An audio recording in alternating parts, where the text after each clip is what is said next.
L'amour de la lumière. L'amour de toute chose nous fait avancer, nous donne la motivation. C'est toujours par amour que nous faisons les choses, que nous allons voir les gens que nous aimons. À chaque activité que nous faisons, à chaque action, chaque fois que nous agissons, c'est chaque fois par amour. Même si nous sommes en colère, c'est à la base une émotion d'amour qui nous a amenés à cette colère. Mais nous pouvons nous trouver avec l'habitude et l'accoutumance dans l'amour de cette colère. Comme nous pouvons nous retrouver dans l'amour de la dépression. Alors même si nous avons envie de nous en sortir, de ne plus déprimer, il y a une certaine habitude, un certain confort qui s'est installé dans cet état d'esprit. Un certain confort à ne pas aller de l'avant, car aller de l'avant demande de la motivation, demande de l'investissement, de l'énergie. Lorsque nous sommes déprimés, nous manquons d'énergie, donc cela est très difficile pour nous de trouver l'énergie qu'il faut pour être à nouveau motivés à faire plein de choses que nous aimons. D'où notre amour aussi pour ne rien faire, notre amour pour rester dans l'oisiveté, dans la dépression, dans la flemmardise. Donc tout ce que nous faisons, toutes les émotions que nous ressentons, sont la conséquence de l'amour de quelque chose ou de quelqu'un. Maintenant, il y a la lumière que vous pouvez percevoir dans votre croyance en Dieu, en Jésus, en les anges, en les archanges. Il y a la lumière que vous pouvez percevoir dans l'espoir. Il y a la lumière que vous pouvez percevoir dans la joie. Chaque fois que vous apercevez la lumière, c'est pour quelque chose de positif. Chaque fois que vous voulez aller vers la lumière, pour aller mieux, pour avoir plus de joie, plus d'amour, pour plus de positivité, pour vous aider à guérir vos blessures, pour arrêter de souffrir, pour aller vers quelque chose de meilleur. Votre inconscient sait que la lumière, c'est la continuité, c'est l'éternité. C'est quelque chose qui ne s'arrête jamais. Un infini de possibilités, un infini de chemins. Chaque fois que vous allez vers la lumière, vous êtes sûr d'avoir une multitude de choix qui s'offrent à vous. Même si au départ, ça vous semble être un seul chemin. Une fois que vous êtes éclairé sur ce chemin, vous vous apercevez de plein d'autres petits chemins, de plein de petits sentiers que vous n'avez pas vus avant. Car la lumière, plus elle est grande, plus vous vous en approchez, et plus vous voyez de chemins, plus il y a de possibilités, plus il y a de choix. Quelquefois, le fait d'aller vers la lumière et d'avoir cette multitude de choix peut être embarrassant. Quand on n'a pas le choix, il y a un certain confort, on n'a pas à réfléchir, on n'a pas besoin de prendre des responsabilités. On n'a pas besoin d'exclure certaines choses ou certaines personnes. Alors que quand on a le choix, ça signifie qu'on doit écarter des gens, on doit écarter des possibilités, des situations. Alors le fait d'avoir le choix n'est pas toujours simple. Par contre, une fois que vous avez fait votre choix, vous pouvez être satisfait de votre choix et vous pouvez avancer et être dans la joie et le bonheur d'avoir pu faire ce choix. Mais dites-vous bien que chaque fois que vous faites ce choix sur un chemin, même si cela exclut les autres chemins, les autres personnes, ces autres personnes auront eux aussi d'autres choix, d'autres chemins. Vous n'avez aucun regret à avoir par rapport à ce choix que vous avez fait et les exclusions que vous avez faites. Comme tout n'arrive pas pour rien et que tout n'arrive pas par hasard, chaque chose qui en amène une autre, pour soi ou pour les autres, est un bienfait pour chacun, même si cela entraîne des difficultés et des choses difficiles. Chacun, au bout de compte, va y comprendre quelque chose et va être reconnaissant de tous ces choix, tous ces chemins. Alors pourquoi choisir d'aller vers la lumière si c'est quelque chose de plus difficile pour vous, si cela vous importe? Beaucoup de choix difficiles, beaucoup de chemins difficiles. C'est comme ça que vous grandissez.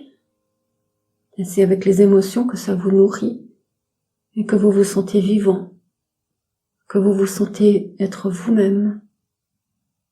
Alors que si vous restez dans l'ombre, dans la passivité ou dans la négativité, Vous aurez de la peine à voir ces chemins qui s'offrent devant vous. Vous allez rester bloqué ou fixé sur certaines routes où vous vous trouvez.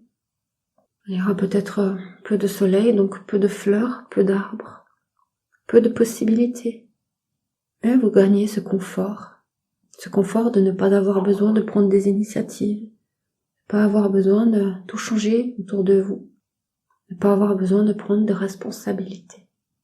Mais un jour ou l'autre, vous allez forcément retourner vers la lumière, car un jour ou l'autre, vous en aurez marre d'être dans l'ombre, vous en aurez marre de ne rien faire, de ne pas bouger.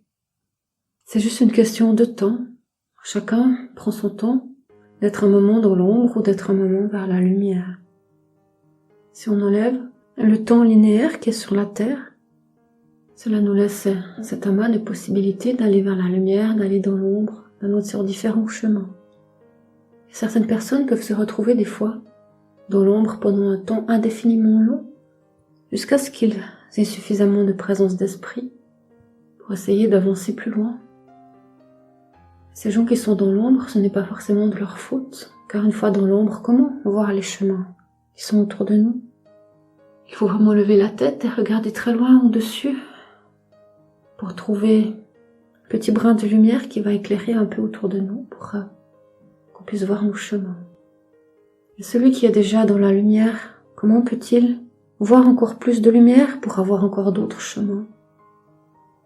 Plus vous ouvrez l'ouverture qui est au-dessus de vous, plus vous vous connectez, plus vous croyez en Dieu, en la source, en le monde de l'un, plus vous y passez du temps, plus vous y faites de prières, plus vous y faites de demandes, plus vous avez de la gratitude, et plus la lumière descendra sur vous et autour de vous. Et plus vos corps énergétiques grandiront, plus votre aura sera belle de magnifiques couleurs. Et plus il y aura de chemin, plus il y aura de compréhension, plus il y aura d'ouverture. Et chaque compréhension d'une chose entraînera une question pour autre chose. Chaque avancement amènera un nouveau carrefour, des nouvelles interrogations. À chaque carrefour, vous allez retomber quelquefois à la même place, un carrefour qui vous semble déjà connu, une situation que vous aviez déjà vécue, un sentiment qui ne vous est pas inconnu, un sentiment désagréable, peut-être un sentiment d'énervement, un sentiment de colère, un sentiment de tristesse ou de chagrin. Pour quelque chose qui vous semble insignifiant, vous allez ressentir un sentiment qui vous semble disproportionné. Tout simplement parce que vous êtes repassé beaucoup de fois à ce carrefour et cela devient lourd de passer toujours à ce carrefour. Vous tournez en rond et vous revenez à ce même endroit. Quelquefois, vous tournez en rond très rapidement. Et vous pouvez vous retrouver tous les jours dans ce même carrefour à galérer pendant des années. Quelquefois, vous allez plus loin sur d'autres chemins et c'est seulement une fois que vous trouvez un certain chemin que tout à coup vous vous retrouvez à ce même carrefour. Et hop, une petite lumière s'allume. Tiens, qu'est-ce qui se passe? Qu'est-ce que je ressens? Pourquoi je ressens ça? Pourtant, je me semblais avoir compris, j'étais allée sur d'autres chemins. Et je me retrouve là, dans la même situation, encore une fois. Alors oui, tant que tout n'est pas compris, tant que la blessure n'est pas complètement guérie, vous allez, dans certaines situations, chaque fois vous retrouver au même endroit de ce carrefour. Même s'il reste un seul carrefour, une seule émotion que vous n'avez pas guérie, ça vous empêchera de continuez complètement votre route plus haut dans la lumière, car chaque fois vous allez quand même revenir dans ce carrefour. Pour cela, il est essentiel pour avoir plus de lumière, pour grandir, pour être plus lumineux, pour avancer dans l'énergie, pour avoir plus de vibrations hautes, pour pouvoir ressentir de nouvelles choses, entendre de nouvelles choses, voir de nouvelles choses, de nouvelles personnes. Recevoir de nouveaux messages d'une façon différente, plus clairement. Pouvoir être plus efficace, vous devez obligatoirement augmenter cette lumière et donc aller dans des chemins plus hauts sur la montagne. Et sur votre route donc, si vous avez encore des blessures pas guéries, vous allez inévitablement tout à coup redescendre de la montagne pour vous retrouver à ce carrefour. Car pour toujours aller contre le haut de la montagne, contre le sommet de la montagne, il faut que tout soit clair autour de vous. Si à un carrefour il y a de nouveau des nuages, vous serez de nouveau aveuglés. Car ces nuages ou ce brouillard va cacher les chemins qui continuent à aller vers le haut, vers la lumière. Alors quand vous retombez sur une émotion difficile, et que cela vous semble démesuré, ou alors même pas forcément si démesuré que cela, parce que vous ne vous rendez peut-être pas compte que c'est démesuré. Car vous ressentez ce chagrin, cette souffrance, pour vous c'est quelque chose de difficile. Et vous ne vous rendez pas forcément compte que c'est pas forcément normal. Car c'est sûr que si vous perdez un être qui vous est très cher, c'est normal que vous allez souffrir. Mais si tout d'un coup vous écrasez une pâquerette et que vous vous mettiez à souffrir le martyre pendant 3 heures de temps parce que vous avez marché sur une pâquerette. Alors certaines personnes vont se dire, ah mais oui, c'est pas normal que je souffre comme ça pendant 3 heures de temps d'avoir marché sur une pâquerette, mais d'autres s'en rendront pas compte. Parce que pour eux, ça sera normal de souffrir pendant 3 heures pour avoir marché sur une fleur. Alors pour ceux qui s'en rendent pas compte, il va falloir un bon nombre d'incidents de ce genre jusqu'à ce qu'ils se rendent compte qu'il y a un problème, jusqu'à ce que ça soit vraiment trop difficile. Que cette personne se mette à réfléchir vraiment, qu'est-ce qui se passe? Pour la personne qui se rend compte que ce qui se passe n'est pas forcément normal et exagéré, alors il faut vraiment approfondir, chercher où c'est que vous avez rencontré d'autres sentiments semblables. Si vous marchez par exemple sur une fleur, est-ce que vous avez peut-être fait du mal à quelqu'un, écrasé quelqu'un? Un animal? Une plante plus grande? Est-ce que vous avez abattu des arbres? Est-ce que vous aviez écrasé un animal sur la route avec votre voiture? Ou est-ce que vous avez écrasé quelqu'un? Ou est-ce que vous vous êtes vous-même fait écraser par quelqu'un, symboliquement ou physiquement? Quelqu'un peut vous écraser de ses paroles, de ses actes. Quelqu'un peut vous assommer de paroles méchantes et que vous vous sentiez écrasé. Cela peut se faire dans votre vie actuelle, quand vous étiez petit, tout petit, même quand vous étiez dans le ventre de votre maman. Ou cela peut être dans votre karma, dans des autres vies, que vous avez aussi des blessures qui ne sont pas guéries. Cela peut être un nombre infini de possibilités qui vous amènent à ressentir cette souffrance lorsque vous écrasez cette fleur. Cela peut aussi avoir un rapport avec la fleur elle-même. Qu'est-ce que cette fleur vous apporte? Comment vous la voyez? À quoi vous fait-elle penser? Donc à chaque fois que vous avez des sentiments qui sont très difficiles pour vous, qui vous empêchent d'aller de l'avant, qui vous empêchent d'être heureux, qui vous empêchent de passer à l'acte pour certaines choses que vous avez envie de faire et que vous n'arrivez pas. Parce que vous avez peur, parce que vous ne supportez pas l'idée des inconvénients que ça va amener, des sacrifices peut-être que ça va apporter. Chaque fois que vous êtes dans une situation comme ça de malaise qui vous bloque, regardez bien quels sont tous les sentiments que vous ressentez. À quelle situation vous avez déjà pu vivre ça? À quel moment de votre vie vous avez déjà ressenti ça? Pas forcément pour vous, mais peut-être pour d'autres personnes proches de vous. Pour votre ami, votre amie, votre père, votre mère, vos frères, vos sœurs, un ami proche, un animal très proche, votre chien, votre chat. Alors cherchez bien jusqu'à ce que vous ayez trouvé quel drame s'était passé dans votre vie qui a laissé des traces suffisamment grandes, suffisamment difficiles que vous n'avez pas réussi à vous débarrasser.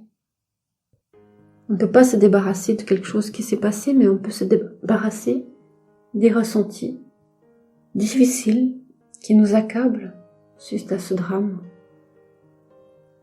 On peut vivre un même drame, une personne ou une autre, et avoir un ressenti complètement différent selon l'importance qu'on attache à l'événement, selon notre façon de gérer, notre façon de voir les choses, notre capacité à aller de l'avant, notre capacité à comprendre qu'il y a dans toute chose une fin et un recommencement. Comme pour les êtres humains, il y a toujours une fin qui est votre mort physique et un recommencement ensuite dans l'au-delà. Alors comprenez que chaque chose que vous croyez qui est une fin n'est pas vraiment une fin. Car tout continue, rien ne s'arrête, c'est une continuité permanente. Il n'y a aucune fin. Chaque fin de quelque chose est pour le début d'une autre chose. C'est une continuité. N'ayez pas peur de mettre fin à quelque chose. Ce n'est pas comme si vous arrivez au bout du ravin, que vous n'arrivez pas à vous arrêter, que vous tombez dans le ravin et qu'il n'y a plus rien du tout, que vous n'existez plus, que plus personne n'existe, que tout est fini. Ça, c'est impossible. Dites-vous bien que si vous arrivez au bout du ravin, et que vous tombez dans ce ravin, c'est la fin de votre vie, c'est la fin de quelque chose et le début d'autre chose. La fin de votre vie terrestre, donc dans votre corps physique, mais c'est la continuité d'autre chose et le début d'une nouvelle vie pour vous. Alors n'ayez pas peur de laisser partir les gens qui partent autour de vous. N'ayez pas peur de vous détacher de certaines personnes. N'ayez pas peur de lâcher prise sur certaines personnes, sur certaines situations.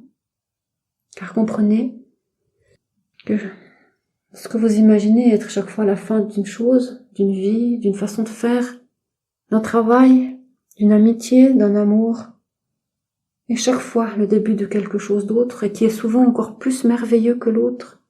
Car chaque fois qu'il y a une fin de quelque chose, c'est que la situation ne vous convenait pas. Quelque part, vous n'étiez plus heureux dans cette situation. Donc même si c'est dur de changer, dites-vous bien que la suite sera beaucoup plus belle. Alors ayez le courage de continuer. Ne croyez pas que parce que vous changez quelque chose dans votre vie, c'est la fin de quelque chose qui était magnifique et qui ne va plus exister. Ce n'est pas le cas. Alors osez aller de l'avant, car en allant de l'avant, vous allez découvrir de nouveaux chemins, vous allez être de plus en plus dans la lumière, et vous tournerez de moins en moins en rond. Car à chaque changement que vous faites, c'est une avancée. Vous arrêtez de rester sur place, vous arrêtez de tourner en rond. Alors pensez bien qu'à chaque changement que vous faites, il y aura de nouveau d'autres chemins que vous n'imaginez même pas. Il y aura des possibilités que vous n'avez pas pensées. C'est seulement une fois que vous êtes engagé sur un chemin que vous voyez d'autres chemins qui partent du prochain carrefour. Tant que vous n'y êtes pas, vous ne pouvez jamais imaginer toutes les possibilités qui existent, tous les chemins que vous allez croiser. Alors soyez confiants et continuez d'avancer vers la lumière. Car plus vous avancez vers la lumière, plus vous aurez de choix, plus vous aurez de satisfaction, plus vous aurez de possibilités, et plus vous grandirez, plus vous apprendrez des choses, plus vous comprendrez des choses, plus votre âme grandira. Nous vous saluons tous. Nous vous en donnons toute notre lumière, tout notre amour pour vous encourager à grandir, à continuer votre route vers nous. Dieu, Métatron, Jésus, les anges, les archanges, nous sommes tous là pour vous. Allez en paix. Nous vous aimons.